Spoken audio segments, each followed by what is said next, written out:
자, 오늘 여러분들의 질문 중에서 우리 밝은 에너지 충전소라는 분께서 글을 남겨주셔서 함께 하려 합니다. 채화님, 50세가 되기 전에 상습적으로 부탁하는 사람 있었습니다.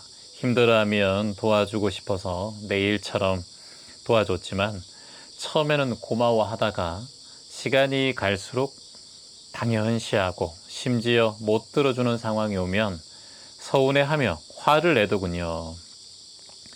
50이 되면서 주변 정리하면서 외로움을 견뎠더니 저에게 쉼이란 것이 찾아옵니다. 이제 혼자 있는 시간이 더 편하게 느껴집니다. 이런 사람은 평생 동안 내 삶에 다시 안 왔으면 좋겠다, 이런 마음을 가지고 이렇게 글을 남겨주셨는데요.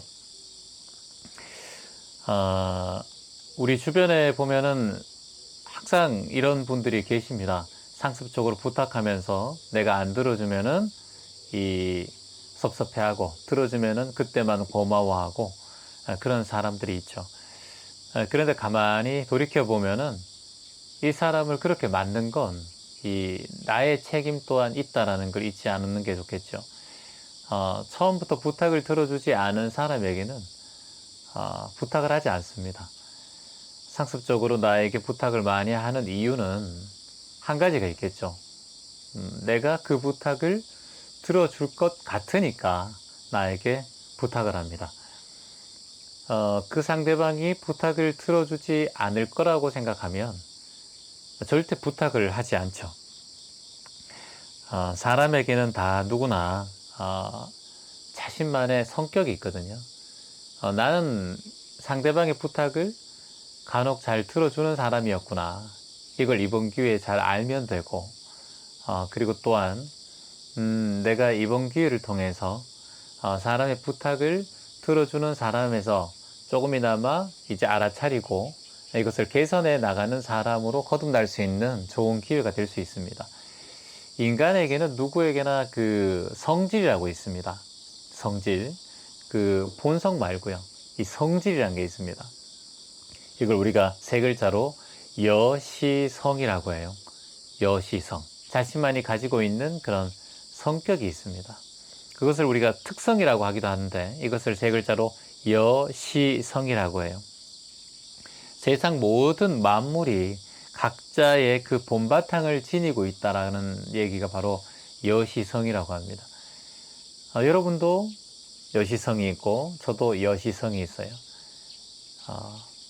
왜냐하면 이 여시성은 어떻게 생기느냐면, 내가 살아오면서 내 환경과 배경, 부모, 그리고 형제 자매, 그리고 학교 생활, 친구들, 살아오는 환경에 의해서 이 여시성이 자꾸 바뀌게 됩니다.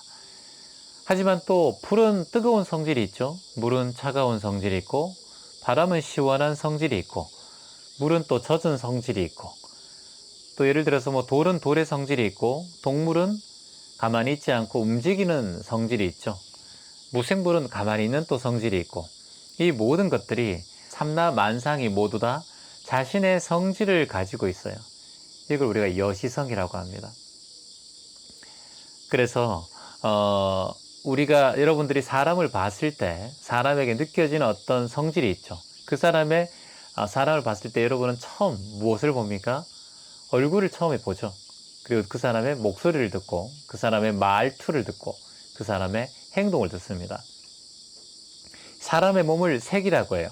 이 몸뚱아리를 색이라고 하고, 마음을 심이라고 합니다. 심, 마음 심자를 써가지고. 그래서 사람을 만났을 때 우리는 처음으로 색심을 봐요. 이 사람의 몸이 어떻게 생겼는가. 예를 들어서 생각보다 너무 뚱뚱하다면, 이 사람 먹는 걸 좋아하는구나. 여러분이 굉장히 말랐다면, 이 사람은 먹는 걸 별로 좋아하지 않은가. 아니면 적당하게 근육이 있고 몸이 건강하게 보인다면, 이 사람은 자기 몸의 관리를 철저하게 하는 사람이구나, 이걸 또 알 수가 있죠. 그래서 우리가 색심, 그리고 마음을 보면 그 사람의 이 마음을 어떻게 쓰는지 알 수가 있습니다. 그 마음을 쓰는 것은 처음에 잘 모르지만, 여러분 사람을 겪다 보면 그 사람의 마음이 어떤지 대강 유추할 수 있죠. 그 마음을 처음에는 좀 속일 수 있습니다만은, 시간이 가면 갈수록 그 마음은 드러나게 됩니다. 그래서 색심은 숨길 수는 있으나 결국은 드러나는 겁니다. 그래서 몸과 마음이 둘이 아니다 이렇게 해서 네 글자로 색심불이라는 말을 써요. 그래서 여러분의 마음도 몸도 둘이 아니다. 제 마음과 몸도 둘이 아니다. 항상 이렇게 색심불이하다. 우리가 겉으로 나타나는, 그리고 말로 나타나는, 눈빛으로 나타나는, 행동으로 나타나는 것은 한순간에 좀 잠시 남에게 속일 수는 있지만 결국은 그것을 드러나게 될 수밖에 없다. 그래서 색심불이다. 마음은 눈에 보이지 않아도 여러분의 몸과 물질이, 몸과 마음과 신체가 둘이 아니기 때문에 언젠간 드러난다. 그래서 마음에 화가 일어나면 자꾸 나도 모르게 얼굴이 막 일그러지고, 그리고 또 얼굴이 붉게 달아오르고, 숨소리가 좀 가쁘게 되고, 되게 좀 얼굴이 금방 드러나게 되죠. 열이 나면 금세 사람의 얼굴이 표가 나는 것처럼. 그래서 매 순간마다 내 얼굴과 내 마음, 내 몸이 둘이 아니기 때문에 몸보다 마음을 닦는 게 중요합니다. 이 마음을 자꾸 닦다 보면은 내 몸도 그렇게 바뀌어요. 그러니까 몸으로 마음을 속일 수는 있어요. 뭐 포커페이스를 하고 얼굴을 좀 티 안 나게 처음에 자신의 성질을 숙일 수는 있지만은 자신의 성질을 숨길 수는 있지만은 결국은 그거 드러나게 돼요. 왜 드러날까요? 이 색이 심을 속이질 못해요. 마음을 속이지 못합니다. 그래서 마음이 스트레스를 많이 받으면 금세 우리 몸에 병이 옵니다. 그래서 가장 암에 많이 걸리는 이유가 마음의 스트레스 때문이에요. 몸이 피곤해서 암이 생기는 것이 아니라 심적인 스트레스 때문에 우리의 그 몸이 건강이 나빠진다는 거예요. 그래서 85% 이상이 마음의 영향을 받아서 질병이 탄생된다는 거예요. 이걸 안다면 우리가 매 순간마다 마음을 어떻게 가져야 될까? 아, 색심불이구나. 마음과 몸이 둘이 아니구나. 매 순간마다 내 마음을 먼저 챙기는 일에 내가 더욱더 집중을 해야 되겠구나. 우리가 몸을 건강하게 하고 다이어트를 하고 뭐 먹는 걸 조절하고 그리고 또 뭐 운동을 하고 요가를 하고 헬스를 하고 뜀박질을 해도 우리의 마음이 평온하지 않다면 그런 효과는 크지 않다. 가장 먼저 내 마음을 편안하게 하고 내 몸 건강을 관리하는 것이다. 왜냐? 색심불이기 때문이다. 몸과 마음이 둘이 아니기 때문이다. 그래서 오늘 남이 부탁하면 내가 잘 들어주는 이 상습적인 습관이 있는 분들, 또는 남의 부탁을 통해서 내 마음에 상처를 입은 분들, 또 앞으로 어떻게 해야 될까 이런 고민을 하시는 분들은 이렇게 한번 해보시면 어떨까 싶습니다. 상대방이 나에게 부탁하는 이유는 분명히 있다. 내가 그것을 잘 들어주는 습관이 있었기 때문이다. 하지만 그 인간관계에 의해서 적당하게 부탁도 들어줘야 되고 또 단호하게 거절해야 되는 순간도 분명히 있게 되거든요. 두 개 다를 여러분들 가져갈 수는 없다고 봐요, 저는. 그래서 부탁을 들어주는가, 뭐 돈을 빌려달라고 부탁한다든가 뭔가를 부탁했을 때 이것은 내 마음이 먼저 가는가. 그러니까 나도 모르게 이 나의 여시성을 이렇게 나의 성질을 무시하고 그래 들어줄게 이렇게 했다가 나중에 마음이 힘들고 몸이 힘들기 때문에. 그래서 먼저 이 사람이 뭔가를 부탁했을 때 입으로 대답하기 전에 내가 이것이 마음이 이 부탁을 들었을 때 또는 이 부탁을 해결해 줬을 때 내 마음이 편안할까? 이걸 먼저 보는 게 좋을 것 같습니다. 그러면 내 몸이 좀 피곤하고 힘들어도 여기에 대해서 색심불이니까 큰 영향을 받지 않겠지만 이 얘기를 딱 듣고 내가 해주는 그런 모든 상황 속에서 내 마음이 자꾸 불편할 것 같고 하고 난 다음에도 내 마음이 찝찝하다 그러면 거절을 하는 게 맞다라고 보겠습니다. 근데 이런 경우는 있어요. 또 부탁을 들었는데 내가 이 부탁을 들어주지 않으면 마음이 불편할 것 같다. 그럼 들어주면 돼요. 근데 여기서 또 중요한 거죠. 물질과의 인연이 계속해서 나를 힘들게 할 수도 있다라는 거예요. 예를 들어서 돈이라는 물질을 빌려주는 경우는 그 돈을 받지 못할 때까지 내 마음이 힘든 경우가 있어요.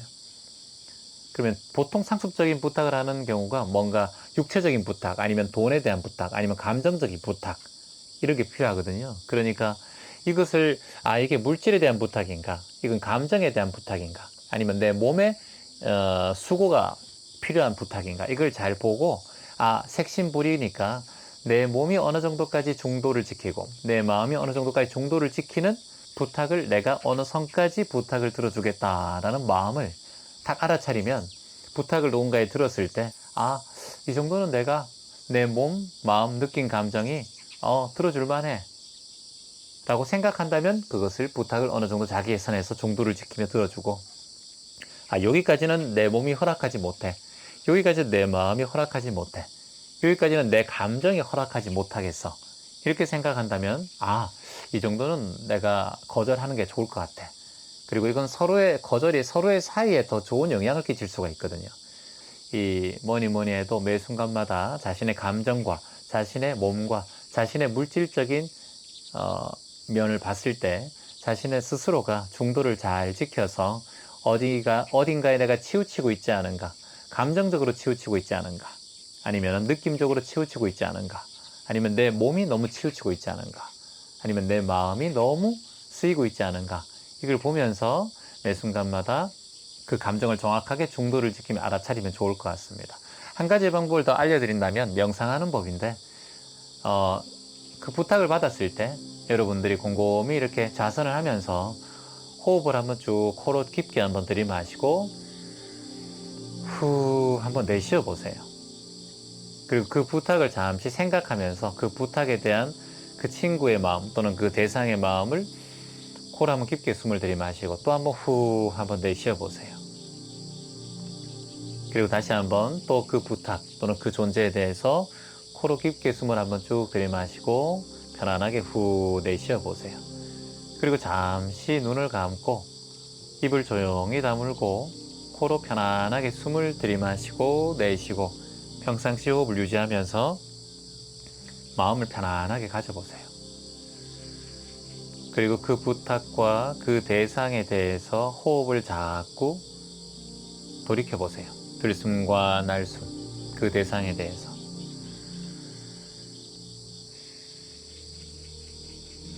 이렇게 한 2분에서 3분 정도를 호흡을 통해서 편안하게 한번 해보세요.